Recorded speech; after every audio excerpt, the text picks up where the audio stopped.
Buenos días. ¿Me pueden confirmar si ya se ve la presentación? Y si me escuchan, por favor.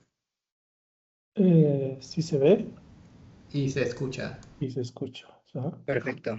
Bueno, continuando con la presentación del día de hoy, que estamos hablando sobre videojuegos y sobre el desarrollo de cómo vamos a llevar a cabo estas metodologías. En mi caso, me toca complementar lo que acabamos de escuchar a través de Alejandro. Y en mi caso, a especificar o vamos como a adaptar la metodología que acabamos de estudiar, pero teniendo consideraciones para el proyecto Taniku, que las consideraciones que debemos considerar, y las puedo ir como spoileando ahorita en la presentación, es uno, que, bueno, vamos a hacer todavía más accesibles. Ahorita Alejandro acaba de decir que algo que me gustó mucho de lo que dijo fue que su metodología es accesible, pero también es accesible para los que la van a implementar. Entonces, pues por esa parte, eso es una cosa, perdón. Y la otra es lo de la inclusión. La inclusión, si bien ya está contemplada dentro del apartado de Alejandro, vamos a hablar de la inclusión aquí como una inclusión cultural, pensándola en los usuarios de Yucatán y en las zonas más alejadas de la ciudad de Mérida, ¿no? Y por último, pues es de estos usuarios que vienen siendo niños, lo que la doctora Faride ya venía adelantando respecto a las consideraciones que se deben tener, en particular para el proyecto Taniku. El contenido que vamos a llevar para esta presentación es el mismo que hemos presentado todos a lo largo de esta semana. Hice algunos ajustes a los nombres, pero es básicamente lo mismo que viene siendo la introducción, las bases teóricas, un poquito los conceptos que todos debemos saber para estar en la misma página, presentar en sí la metodología con lo que yo llamo las capas simultáneas o como las capas de complejidad que vamos a añadir a lo que ya nos presentó Alejandro, el impacto que esperamos para los usuarios y, pues, por último, las conclusiones, ¿no? Eh, Aquí ya les empiezo a adelantar un poco de lo que trata la presentación. ¿Por qué? Porque la idea central, lo que digo ahí es, la inclusión cultural debe entrar en el proceso antes del diseño visualizar y permanecer hasta la evaluación del software. Es decir, tengo entendido por la experiencia que ha habido en este proyecto, que, bueno, para los que aún no estén enterados, TinyQ es como un hermanito de Tribunales Amigables. Ya se han hecho desarrollos de videojuegos, pero se hicieron, digamos que sin una metodología o sin seguir algo como lo que acaba de proponer Alejandro, ¿no? Entonces ya ha pasado que los videojuegos que se han desarrollado hasta ahora pasan por un proceso de volverlos a hacer o de hacer nuevas consideraciones porque no se realizó este trabajo o no se siguió esta metodología como la que se acaba de proponer, ¿no? Entonces, Taniku tiene todos estos contextos o todas estas consideraciones. Primero que nada, al estar en nosotros en Yucatán, es muy importante que tomemos a consideración la lengua maya, porque la lengua maya tiene muchas características, las cuales a veces nosotros como no hablantes del maya, o por lo menos yo no consideraría aún, por ejemplo, que muchos mayohablantes no tienen el dominio de la lengua escrita o la capacidad de leer textos en pantalla, más sin embargo sí la pueden hablar porque pues están ahí con sus familiares o se habla en el pueblo, se habla en el contexto en el que se desenvuelven, ¿no? Se pueden comunicar en maya, pero no lo pueden escribir, entonces, o no lo pueden leer, por ende, ¿no? Entonces, cuando ellos se interactúan con los videojuegos, va a ser muy complicado, ¿no? Porque no va a ser tanto así como de que, lo que está en español, solo ponlo en maya. No va a ser así, porque existen, o sea, para empezar, el cambio del español al maya no se da, uno, de forma tan natural, depende mucho del contexto, y dos, en maya las palabras tienen demasiados significados, o sea, una misma palabra puede significar muchas cosas, ¿no? Entonces, estas consideraciones son las que debemos empezar a tener en cuenta desde ya y bueno, si a todo esto le añadimos que se utilizan términos en los videojuegos todavía como más complejos, términos como de procesos judiciales, palabras sensibles, que les vamos a poner, digamos que, a jugar juegos, sí, pero en un contexto en el que son videojuegos serios, ¿no? En el que el propósito es que aprendan algo. Entonces, digo, todas estas cuestiones son las que deberíamos de empezar a entender, ¿no? Eh, Esto es un poquito de lo que les hablaba al inicio, antes de mover las diapos, ¿no? O sea, en la charla anterior vimos como las fases del desarrollo, cómo es el proceso que se debe llevar eh, de esta metodología. Y aquí vamos a ver pues sí, o sea, vamos a agarrar esta base, pero vamos a decir, ok, ¿cómo vamos a adaptar cada fase para el problema cultural que aquí tenemos? ¿Qué componentes son los resultados que debemos tener en cada una de las fases de desarrollo? Y en ese sentido, eso viene siendo básicamente lo que yo les quiero proponer. ¿Cómo vamos a adaptar el proceso de desarrollo que ya conocemos de la ingeniería de software para implementar una inclusión cultural que sea diseñable, implementable y evaluable? Entonces, estos son algunos de los conceptos que ya platicó Alejandro y que ya se vieron en la presentación anterior. Por cuestiones de tiempo me los voy a saltar, pero lo que sí creo que es muy importante y creo que es lo que más quiero resaltar de esta parte de la presentación y quiero que quede claro, es que inclusividad, si bien es esta definición de que todo sea para todos y que la diversidad y que el diseño del videojuego contemple a la mayor cantidad de usuarios posibles. Sí, o sea, sí, eso es inclusividad y eso es inclusión, pero también queremos manejar el término de inclusión como esta parte que les platico, ¿no? Por ejemplo, cuando digo el acceso tecnológico, esta es otra cuestión que si bien engloba la parte de la lengua y la cultura. Supongamos que los videojuegos que estamos desarrollando los estamos pensando no solo para la zona principal o la ciudad donde se tiene acceso a internet y donde todos tienen a lo mejor dispositivos de última generación, sino también para usuarios de las zonas más marginadas del estado, donde a veces no hay wifi, a veces solo llega la red más lenta, donde los dispositivos no son tan rápidos. Entonces los videojuegos ya no es solo que tengan que considerarse como culturalmente inclusivos, sino también desde este punto de vista de la tecnología, ¿no? Y de las zonas con menos recursos del estado de Yucatán. ¿Cuál es el enfoque o qué es lo que cambia en un videojuego cuando lo empezamos a pensar así o con este tipo de metodologías? A diferencia de lo que hemos visto en toda la carrera, ¿no? Básicamente aquí puse esta infografía o esta imagen que creo que puede ayudar a a entender lo que les quiero decir.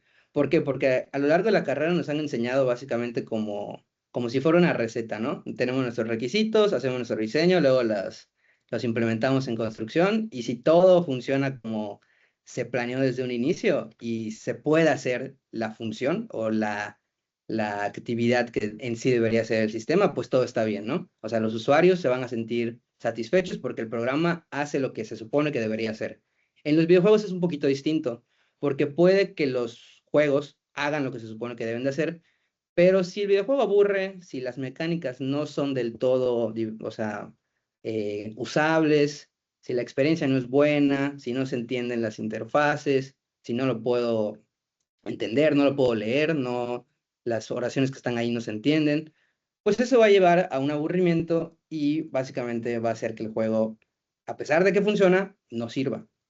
Entonces, lo que yo vengo a proponer, o lo que yo he estado dedicándome a estudiar estos últimos meses, es a las distintas metodologías de desarrollo que existen, que tratan de ser como un match entre lo que viene siendo lo que ya aprendimos y lo que ya sabemos del desarrollo de software con con esta adaptación que tenemos que hacer para el desarrollo de los videojuegos, porque por naturaleza no son lo mismo.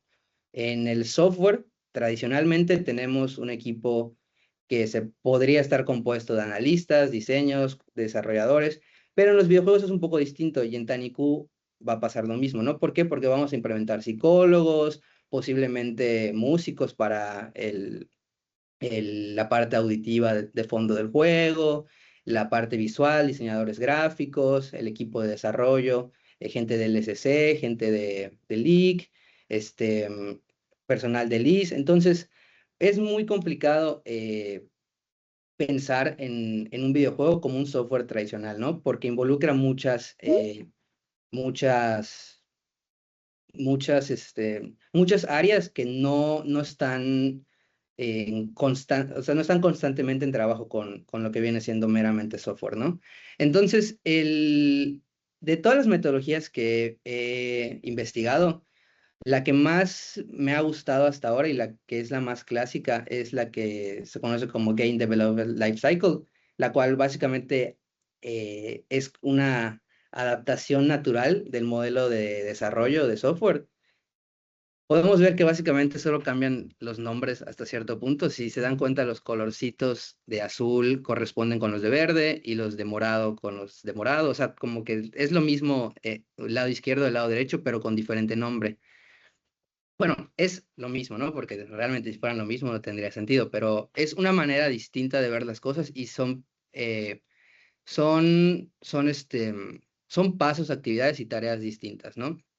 En- por ejemplo, para el Game Development Cycle, lo que vendría siendo la parte del análisis, lo manejamos como concepto. Aquí esto se traslapa un poco con lo que viene siendo el diseño, porque al ser un modelo tan ágil, de tanto prototipado, de muchas iteraciones, eh, básicamente estamos girando en estos tres, ¿no? Entre la preproducción, la producción y el testing, que viene siendo como el estar en un constante ciclo iterativo entre diseño, construcción, diseño, construcción, diseño, construcción, pero aquí lo vemos con otro punto de vista o con otros ojos, ¿no? Lo vemos como preproducción, producción y testing. Y así vamos dando vueltas hasta finalmente poder llegar a una versión que pueda ser publicada y a la cual, evidentemente, muy seguramente le vamos a dar mantenimiento, ¿no? Lo cual aquí lo vemos como actualizaciones o mejoras o lo que comúnmente se conoce como parches, ¿no? La ruta metodológica, por cuestiones de tiempo, igual no voy a explayarme tanto en ella, pero pues es básicamente lo que acabamos de ver con Alejandro, ¿no? Es la misma y este, mm, y bueno, esa es la base que vamos a utilizar nosotros en el proyecto Taniku, ¿no?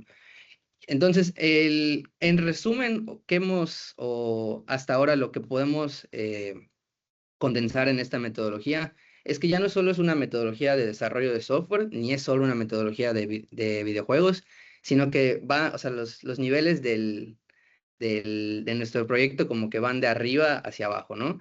Ya no es solo es un desarrollo de videojuegos serios, tampoco es solo un desarrollo de videojuegos educativos serios, accesibles, es completo, ¿no? Un desarrollo de videojuegos educativos, accesibles, inclusivos culturalmente, que contemplen al maya y al español. Entonces, para ello, preparé lo que les decía en un inicio, lo que yo llamo como las capas simultáneas de diseño o las capas de complejidad que tenemos aquí en el proyecto. La primera es que, bueno, es un videojuego y ya les he platicado en este momento la propia complejidad de la naturaleza de tener que programar un videojuego, ¿no? Pero no es en nuestro caso ya no solo es un videojuego serio, slash educativo, que como mencionó Alejandro, la principal característica de los videojuegos serios es que deben dejar un aprendizaje, ¿no? Y en este caso con los niños, pues es un aprendizaje del proceso judicial por el cual podrían o no estar pasando.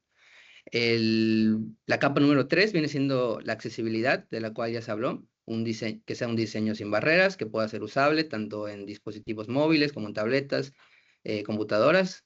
La inclusión cultural, lo cual es muy importante, los aspectos que ya les mencioné, la parte auditiva, la parte de que no se puede leer, y también otras cuestiones culturales como la parte tecnológica, ¿no? De algunas ciudades o de algunos usuarios de Yucatán.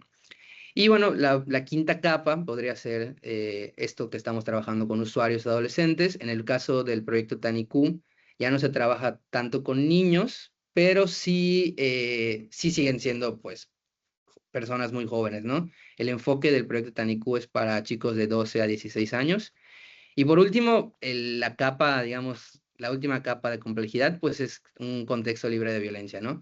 En este caso vamos a estar apoyándonos mucho del equipo de psicología para que las, todas las cosas o los elementos que estén en el juego, la plataforma, en las frases que digan las interfaces, no puedan, no deban o no se acerquen a un posible detonamiento de un recuerdo violento, ¿no? Por ejemplo, algo que diga el software en particular que al usuario le pueda asustar como de que, ay, Esto me hizo recordar a una experiencia pasada muy mala que tuve, por la cual probablemente estoy aquí, ¿no? Entonces, un ejemplo rápido ya para ir cerrando con mi presentación que puse es, eh, pues es esta frase, ¿no?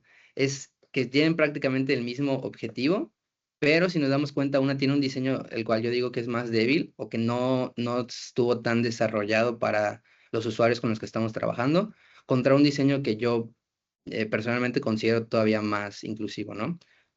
A comparación de la izquierda, que lo veo nada inclusivo, por ejemplo, presiona para iniciar una denuncia ante el Ministerio Público. O sea, eso siento yo que para un joven es como de que, guay, o sea, le doy clic aquí y ya inicié, o sea, ya hice la denuncia, no hay vuelta para atrás. Si le doy clic ya denuncié, o sea, como que siento que es muy agresivo y no sé si todos lo podemos ver, pero siento que la experiencia de leer, ok, vamos paso a paso. Primero ya sé que es paso a paso, ¿no? O sea, ya sé que al darle clic aquí no voy a hacer la acción directo. Luego dice, puedes escuchar en Maya y salir cuando quieras. Es como de que, ok, o sea, puedo ver qué es esto, puedo darle clic, puedo navegar y puedo salir y no va a pasar nada, ¿no? Entonces, estos son como el tipo de cuestiones que tenemos que ir pensando, pero son muchas otras cosas, ¿no? Por ejemplo, en el trabajo bueno, yo tuve la oportunidad de platicar con Alejandro hace unas semanas y en el trabajo que pude leer de él, y creo que hoy es algo que no, si no me equivoco, no se tocó. Bueno, el tema de los datos personales sí, pero por ejemplo, el botón de salida rápida y las voces humanas es algo que no, que hoy no se habló como tal. Pero, por ejemplo, para seguir platicando como de los ejemplos de diseño que deberíamos considerar aquí, es este botón de salida rápida que debería estar en todas las interfaces como para, en caso de que alguien se empiece a sentir mal o sienta que su experiencia con la plataforma no está siendo la mejor, pueda salir y como que, ya saben, o sea, que pueda tener un botón de salida rápida. Esa es una de las características que ya empezamos a, a hablar cuando empezamos a pensar en cómo deberían estar diseñadas nuestras interfaces. Y por último, una consideración más antes de cerrar, pues es que las voces, esto que les hablaba del cambio del español al maya, no puede ser con IA. Esto por un tema de estándares internacionales que ya están regulando la inteligencia artificial y en el caso de las comunidades indígenas no, no sería posible, ¿no? Entonces, para tenerlo en consideración todos como equipo. Y bueno, el impacto más allá de nosotros, o sea, para nosotros como equipo de desarrollo, que nos va a ayudar mucho a tener requisitos menos ambiguos, a hacer el ciclo de desarrollo más ordenado, a que todos los requisitos sean más trazables. Yo creo que el principal impacto se va a ver en los usuarios, que vienen siendo los niños, que debemos proporcionarles, ¿no? Un proceso para que sea sencillo, que sea, que sea fácil y que sea una experiencia grata para ellos el tener que estar interactuando con nuestra plataforma, porque muy probablemente el motivo por el cual lo estén haciendo no sea una buena experiencia, ¿no? Entonces, creo que el impacto que más buscamos todos como proyecto es en nuestros usuarios y que sea el motivo por el cual estén interactuando con nuestra plataforma. Al estar con nuestra plataforma se sientan bien. Yo creo que ese es el impacto que más buscamos y ya más en el fondo que les deje un aprendizaje al ser un videojuego serio, ¿no? Entonces, como conclusiones, esta es de la ruta, ¿no? Metodológica que deberíamos implementar en Taniku. Estas son las principales consideraciones o las principales ajustes de la metodología que acabamos de estudiar propuesta por Alejandro. Eh, y nada, si alguien tiene alguna duda, o quisiera aportar algo, creen que hay algo que pudo haber explicado mejor, con mucho gusto lo podemos platicar ahora. Y ya, por cuestiones de tiempo no leí todas las conclusiones, pero pues bueno, si alguien no se tiene que retirar y gusta platicar un rato o resolver dudas, pues aquí estamos, aquí estoy.